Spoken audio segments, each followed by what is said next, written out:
이사이신 임병덕 선생님 토론을 들어보도록 하겠습니다. 네, 안녕하세요.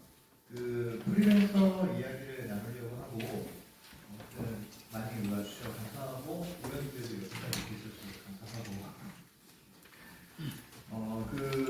저는 2007년도에 프리랜서 외주제약사라고 하는 곳에서 문단업장, 모아지대표 이런 것들 조연식을 통해서 취직까지 했었던 프리랜서고요. 2007년도는 통계가 국세청 통계가 없어서 3.3%를 납부했지만 몇 명이었는지 모르겠어요. 소대청 자료는 2008년도부터 있어서. 그런데 그 당시만 하더라도 어떤 산업군에 들어가면 저의 선택 여부와 상관없이 그냥 프리랜서 계약이라는 게 되게 존재했거든요. 그러니까 방송국 외주제약사 100% 작가 PD 프리랜서. 본사 KBS, SBS, MBC 들어가는데 작가들 본사에 출퇴근해도 100% 프리랜서 계약. 그러니까 프리랜서가 선택적 직업인 것 같지만 어떤 산업으로는 분명 프리랜서인 거죠. 강사, 학원 강사분들, 캐리분들, 이런 점점 이제는 플랫폼에서 단순 노동직까지 이제 점점 확대되어가고 있는 것 같고요. 아까 토론자분께서 7천만 원 대기업 연봉 받는 분도 내가 받을 수 있나 불안하다라고 하시는데 사실 주류가 아닌 비주류 노동자 입장에서는 그들이 불안해하는 거를 저희한테 하자, 높이자 하는 것 자체는 진짜 공감력이 하나도 없는 겁니다. 아까 말씀하신 것처럼 1년, 2년 하면 못 받을 것 같은데 이거를 높이자 말자 40에서 50으로 하자 9%에서 15% 가는 게 어렵냐 낫냐인데 반대로는 9% 중에 근로자를 4.5%를 납부하는 건데 자영업자나 프리랜서들은 지금 가입도 잘 못하지만 9%를 온전히 니네가 내라 이거든요. 근데 그거를 9%에서 12% 올린다고 해도 개인 근로자는 만약에 1.5%, 사업주의 1.5%가 더 인상되는 건데 자영업자나 프리랜서 입장으로는 4.5%에서 1.5% 올리는 것도 지금 논의가 어려운데 9%를 온전히 내면서 12%, 15% 가는 것도 온전히 니네가 내. 근데 나는 가입 기간이 1년, 2년이야. 그럼 이거 논의 대상이 아닌 거죠. 사실 여기에 정책 대상도 아니고 귀족 노조 얘기하듯이 프리랜서 입장에서는 지금의 논의는 그런 좀 귀족 노조들 그냥 귀족 노조가 아니지만 그런 류의 방향성으로 보이는 시각들 그냥 해당이 안 되니까 거기에 해당이 안 되니까 프리랜서들에 대한 이야기를 좀 지금부터 하려고 하는데 3.3%의 세금을 내고 있습니다. 프리랜서들 2020년도 통계가 최근 통계인데 통계로는 704만 명이 이미 세금을 냈고요. 그 세금으로는 국세를 2020년도에 3조 2,600억 냈고 지방세를 3,265억을 냈습니다.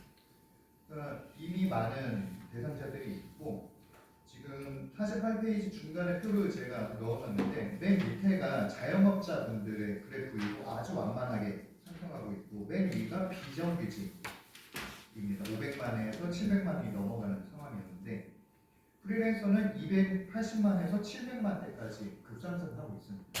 불과 12년 만에 2.5배가 증가했고요. 이 프리랜서들은 문제는 단기 프로젝트가 반복되고 소득이 불안정하게 있습니다. 그리고 프리랜서라는 단어는 법 자체에 존재하지도 않고 부처도 존재하지 않고 공무원도 존재하지 않아서 저희가 흔히 듣듯이 고용노동부는 고용이 된 노동자만 우리는 부처에서 관할하겠다를 아주 그냥 선포한 거 아닐까요? 저희가 일하는 시민 노동 이야기하지만 사실상 고용이 되어 있지 않는 노동자들은 대한민국에서 어떤 제도권 안에서도 활용될 수가 없습니다. 국민연금뿐만이 아닌 것 같고요. 이 프리랜서 유형별 보호 문제를 좀 제가 세 가지로 나눴는데 과소신고 근로자라고 해서 사실상은 실질적으로 근로자지만 사업주 입장이나 근로자 입장에서 나 세금 내는 게 싫어. 사대보험료 내는 거 낮추고 싶어. 이런 여러 가지 이슈들이 이제 서로 결합해서 만약 300만 원인데 우리 최저임금으로 200만 원만 하고 100만 원은 3.3%만 내자. 그러면 너도 국민연금이고 이런 거 안 돼도 되잖아. 그런 식으로 하는 것들이 있고요. 두 번째로는 근로기준법을 명폐하고 싶은 프리랜서들인데 사업주의 욕심이 아주 반영이 되는 거죠. 근로기준법을 안 지키면 사대보험료뿐만이 아니라 최저임금 안 지켜도 되고요. 퇴직금 안 줘도 되고요. 주말 수당 안 줘도 되고 야간 수당 안 줘도 되고 연차 안 줘도 되고 여러 가지 혜택들이 있으니까 실질적으로는 근무직에 와서 근무를 시키는데 계약만 프리랜서 계약을 해서 3.3% 세금만 내는 당장 내일 해고를 해도 근로기준법 위반이 되지 않는 그런 이유가 있고 마지막으로는 실제 프리랜서인데 뭐 실질적으로 자유롭게 일을 하는 프리랜서들이죠. 이분들은 국민연금에서는 프리랜서 보험을 낼 수 있다라고 하면서 이제 그 홍보 자료에 소속이 없는 프리랜서는 지역 가입자로 9%를 내고 사업장 가입자인 프리랜서는 9%를 내라 라고 해서 사실 이게 무슨 얘기인가 했어요. 제가 되게 오랜기간 프리랜서 했는데도 소속이 있는 프리랜서는 그게 근로자지 이게 어떻게 프리랜서인가 또 사업주가 내줄 거면 이게 근로자이지 이게 어떻게 프리랜서인가 라고 했는데 이거를 찾아보다 보니까 2017년에 연합뉴스에서 기사가 있었는데 자유계약으로 계약 기간이 1개월 이상이고 근로시간이 60시간 이상이면 단시간 근로자이어도 사업장 가입자로 가입한다 라는 것들이 국민연금 정책이라고 합니다. 근데 제가 태어나서 여태까지 진짜 많은 프리랜서 만나봤지만 국민연금을 사업장에서 내준다라고 하는 프리랜서 단 한 명도 보질 못했는데 이게 아마 강제조항이 없이 뭐 할 수 있다 정도이지 않을까? 뭐 이런 생각이 들었고요. 그래서 이 할 수 있다가 아니라 정말 법령으로 해야 한다. 무조건 해야 한다. 1개월 이상 해야 된다. 그런데 프리랜서인데 프리랜서라면 정상적으로 그 사업장에 출근하지 않고 자유로이 용역 계약을 하고 있을 텐데 1개월 이상은 징계할 수 있겠지만 60시간 이상은 누가 어떻게 징계할 것인가? 그럼 결국은 사업주가 근로 감독을 한다는 얘기고 그건 프리랜서가 아니라 근로자라는 얘기인데 이 60시간은 삭제가 되어야지만 이게 실질적으로 진행이 될 것 같습니다.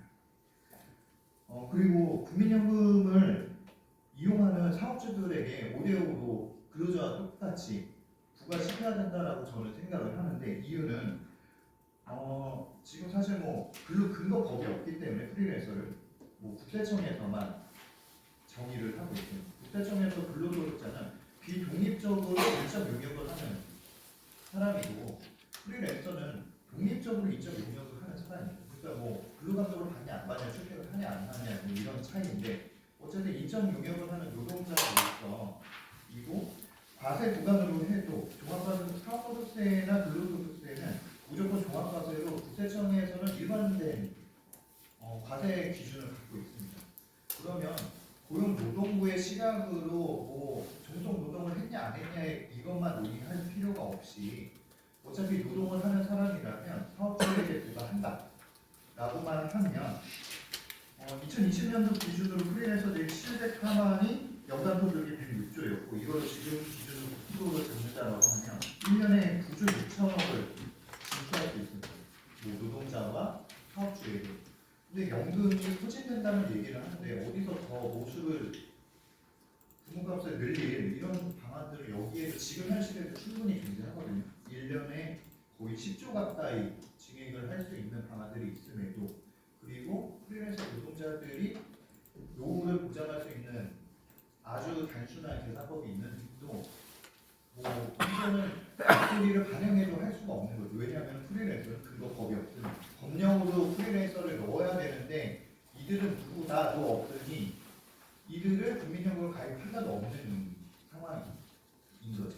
뭐 제 계산으로는 이들 유명 매출이라고 했지만 아마 어렵지 않을까? 현실적으로는 근로법이 없으니까 그 근로를 프리랜서를 규정하는 대상자 근로법도 없으니까 뭐 이런 생각이 드는데요. 이 프리랜서들 평균 소득 뭐 아까 말씀드린 106조에서 700만 원을 나누면 연평균 소득이 1,500만 원 정도의 노동자들입니다. 이 노동자들은 오히려 사회적 약자로서 국가의 사회보장 제도를 완화된 가입 기준으로 보장을 더 두텁게 해야 된다라고 저는 기본적으로 생각을 하는데 완화된 제도도 없고 두텁게도 없는 현실이 매우 아쉽고요. 이런 논의들이 진짜 연금 개혁을 하는 곳에서 좀 활발히 이루어졌으면 좋겠습니다. 감사합니다. 네, 감사합니다.